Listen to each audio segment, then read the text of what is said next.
बोल श्री पुरुषोत्तम नारायण भगवाननी जय।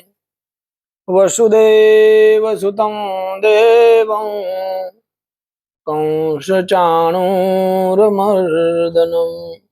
देवकी परमानंदं कृष्णं वंदे जगद्गुरुं। बोल श्री कृष्ण कन्हैया लाल की जय। श्री द्वारिकाधीश की जय। श्री गोपाल लाल प्यारे की जय। श्री गोवर्धन नाथ की जय। श्री गिरिराज धरण की जय।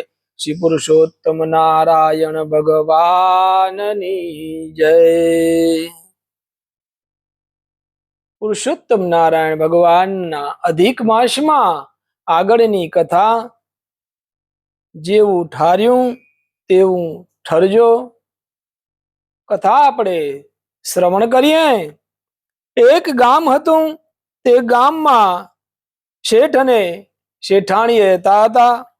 તેમના ઘરમાં કશી વાતની ખોટ નહોતી, પણ તેમને ઘેર શેર માટીની ખોટ।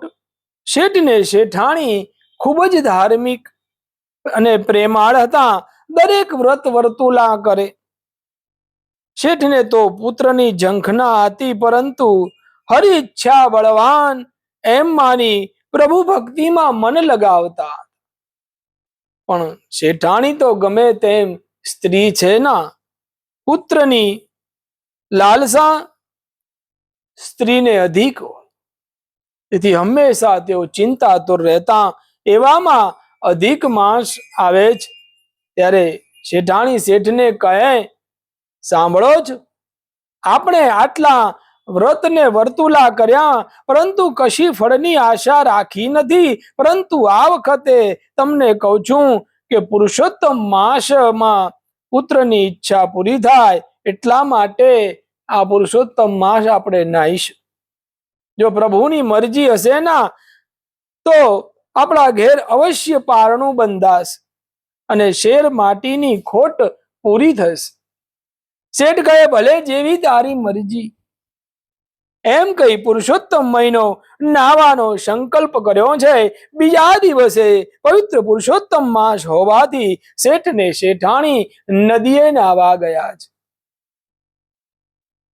પુરુષોત્તમ ભગવાનની પૂજા કરી છે અને આખો અધિક માસ ખૂબ જ પ્રભુ ભક્તિમાં પસાર કર્યો છે। અધિક માસના છેલ્લા દિવસે શેઠ તો મંદિરે પૂજા કરવા ગયા અને પ્રભુને કરગરીને કહ્યું કે હે પ્રભુ, હું સાચા દિલથી અધિક માસ નાયો હોઉં તો મારું વાંਝિયા મેણું દૂર કર્યો, નહીતર હું ઘેર જઈને મારી પત્નીને શો જવાબ આપીશ। જો તમે મને પુત્ર નહીં આપો ના, તો આ હું મારા પ્રાણનો ત્યાગ કરીશ। એમ કહીને શેઠ જ્યાં જમીન પર માથું પટકવા જાય, ત્યાં તો પ્રભુએ દર્શન આપ્યા। કહ્યું, બેટા, તારા નસીબમાં પુત્રનું સુખ નથી, પરંતુ તે શ્રદ્ધા અને ભક્તિથી મારું વ્રત કર્યું છે, તેથી હું તને એક પુત્ર આપું છું। પરંતુ તે પુત્ર તેના લગ્નના દિવસ પછી બીજે દિવસે મૃત્યુ પામશે। બોલો શેઠ, પુત્રની ઈચ્છા છે? ત્યારે શેઠ બોલ્યા, પ્રભુ, જેવી તમારી ઈચ્છા, પરંતુ અત્યારે તો મારું વાંઝિયા મેણું દૂર થાય ને, અને મારી પત્ની હંમેશા માટે ખુશખુશાલ રહેશે। જો પ્રભુ કહે, કોઈ વાંધો નહીં, જા, તારા ઘેર 9 માસે પુત્ર રત્ન પ્રાપ્ત થશે, એવું મારું વરદાન છે। શેઠ તો ખુશ થઈને ઘરે આવીને શેઠાણીને વાત કરી છે અને બંને રાજી ખુશીમાં દિવસો પસાર કરે। એવામાં ઘડીમાં 9 માસ પૂરા થયા। શેઠાણીને પુત્ર રત્ન પ્રાપ્ત થાય છે। જ્યાં શેઠને વધામણી મળી, શેઠ તો ગરીબ ગુરબાને અન્નદાન ને વસ્ત્રદાન આપીને ખુશ કરે અને આખા ગામમાં સાકર વેચી છે। આમ કરતા કરતા છોકરો 5 વર્ષનો થયો। નિશાળે ભણવા મૂકે, ભણવામાં ખૂબ જ હોશિયાર। એથી શિક્ષક એની ઉપર ખુશ રહે અને માતા પિતાને પુત્રની હોશિયારી જોઈને ગર્વ અનુભવે છે. બધી વાતે રમત ગમત વિદ્યા પારંગત સર્વમાં કુશળ. એટલે એક દિવસ શેઠાણી ખુશ થઈને શેઠને કહે, આપણો દીકરો કેટલો હોશિયાર છે. ત્યારે શેઠ કહે, પ્રભુની આપેલી પ્રસાદીમાં કશી કમી હોય ખરી? આમ કરતા કરતા છોકરો મોટો થઈ જાય છે, પ્રણવા લાયક થાય છે. ત્યારે શેઠાણી કહે, હવે આપણા દીકરાના લગ્ન કરીએ, જેથી આપણી દરેક મનોકામના પૂર્ણ થાય. ત્યારે શેઠ કહે, હજુ શું ઉતાવળ છે? આપણો દીકરો હજુ તો નાનો જ. ધીરે ધીરે કોઈ સારા ઘરની કન્યા મળશે તો પરણાવી દઈશ. એમ કહી શેઠ દુકાન પર ગયા છે. તેમના મનને ચિંતા થાય કે મારા પુત્રને કેવી રીતે પરણાવું. લગ્નના બીજા દિવસે એનું મૃત્યુ છે. આ વાતની શેઠાણીને ખબર નથી. હું આ વાત શેઠાણીને કહી શકતો નથી કે તેના પુત્રનું લગ્ન કરી શકતો નથી અને આવી ચિંતા કર્યા કરે છે. એવામાં શેઠાણીના સગામાંથી પોતાના પુત્ર માટે માગવું આવ્યું. સગા સારા સંસ્કારી ને ખાનદાન છે અને છોકરી પણ તેમના દીકરાને યોગ્ય છે. એટલે શેઠાણીની ખુશી આગળ તેઓ ના પાડી શકતા નથી ને દીકરાની સગાઈ ખૂબ જ ધામધૂમથી કરે છે. આમ કરતા કરતા ફરી પુરુષોત્તમ માસ આવે છે. આ બાજુ શેઠ ને શેઠાણી બંને અધિક માસ કરે છે. પેલી બાજુ પેલી કન્યા પણ અધિક માસ કરે છે. અધિક માસમાં જ શેઠના દીકરાના નું લગ્ન લેવાયું છે. દીકરો રંગે ચંગે પરણીને ઘરે આવ્યો છે. આખા ઘરમાં આનંદનું વાતાવરણ છે.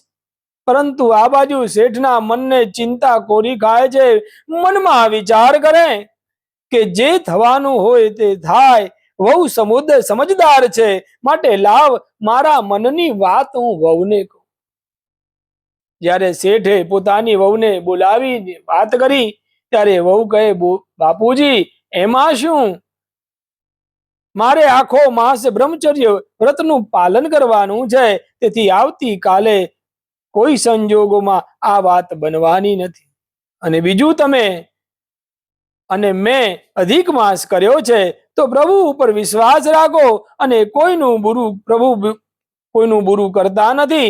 માટે ચિંતા છોડીને પ્રભુ ભક્તિમાં મન પરવો. પ્રભુ સૌ સારા વાના કરશે. આમ બંને પતિ પત્ની મિલનની ઘડી આવે ત્યારે વહુ કહે, મારે અધિક માસ હોવાથી બ્રહ્મચર્યનું પાલન કરવાનું છે. તમે પણ આ વ્રત લો. પતિ સમજુ હોવાથી માની ગયો છે. આ બાજુ આમ કરતા કરતા અધિક માસ પૂર્ણ થયો છે. વહુએ આખી 84 કરી. ત્યારે પુરુષોત્તમ ભગવાન અને માતાજી ભક્તની કસોટી કરવા માટે ભિખારીને ભિખારણનું રૂપ લઈને શેઠના દ્વારે આવ્યા છે અને કહે છે કે અમે 2 દિવસના ભૂખ્યા છીએ, અમને જમવાનું આપો. ત્યારે શેઠના ઘેર સર્વે સગાવાલા બ્રાહ્મણો જમતા હતા. છતાં વહુ દોડીને ભિખારીને ભિખારણનો હાથ પકડી અંદર લઈ આવી, પ્રેમથી બેસાડ્યા, આસન આપી પ્રેમથી ભોજન જમાડ્યું છે. જ્યારે જમીને ઊભા થાય છે ત્યારે ભિખારણ કહે, જેવું અમારું પેટ ઠાર્યું તેવું તારું પેટ ઠરજો. ભગવાન તને 7 દીકરા આપે અને અખંડ સૌભાગ્યવતી રહે એવા અમારા આશીર્વાદ છે. અને આવા આશીર્વાદ આપીને તેઓ જાય છે. અને પછી વૈકુંઠમાં આવી પ્રભુ કહે, દેવી તમે કેવી ભૂલ કરી. આ સ્ત્રીનો પતિ તો આવતીકાલે મૃત્યુ પામવાનો હતો અને તમે અખંડ સૌભાગ્યવતીના આશીર્વાદ આપ્યા છે. ત્યારે દેવી કહે, પ્રભુ માનવીને તેના વચનની કિંમત હોય તો મને કેમ ના હોય. માટે પ્રભુ મારું વચન પૂર્ણ કરો. ત્યારે ભગવાન હસીને બોલ્યા, દેવી તમારી કોઈ વાતની મેં અવગણના કરી છે? આ સાંભળી દેવી ખુશ થયા. બીજા દિવસે સવારે ભગવાને શેઠને કહ્યું કે હે પુત્ર, તારી વહુના પુરુષોત્તમ માસના વ્રતથી પ્રસન્ન થઈ અમે તારા ઘરે ભિખારી અને ભિખારણનું રૂપ લઈ જમવા આવ્યા હતા અને અમારો જે પ્રેમથી સત્કાર થયો તેનાથી ખુશ થઈ તારી વહુને અખંડ સૌભાગ્યવતીના આશીર્વાદ અમે આપ્યા છે. માટે ચિંતા છોડી દેજે, તારા દીકરાને કશું થવાનું નથી. આ બાજુ દીકરાને હેમખેમ જોઈ શેઠ ખુશખુશાલ છે અને વહુએ કહ્યું, બાપુજી, પુરુષોત્તમ ભગવાન કોઈનું બુરું કરતા નથી. એમ કહ્યું હતું ને તે સાચું છે. માટે બાપુજી પ્રભુ ભક્તિ કરો અને શાંતિથી જીવન ગુજારો. હે પુરુષોત્તમ પ્રભુ જેવા વહુને, શેઠને અને શેઠાણીને ફળ્યા તેવી આ કથા સાંભળનારને સૌને ફળજો. બોલ શ્રી પુરુષોત્તમ નારાયણ ભગવાનની જય. અચ્યુતમ કેશવમ રામ નારાયણમ કૃષ્ણ દામોદરમ વાસુદેવમ હરિ શ્રીધરમ માધવમ ગોપિકા વલ્લભમ જાનકી નાયકમ શ્રી રામચંદ્ર ભજે. બોલ શ્રી કૃષ્ણ કનૈયા લાલ કી જય.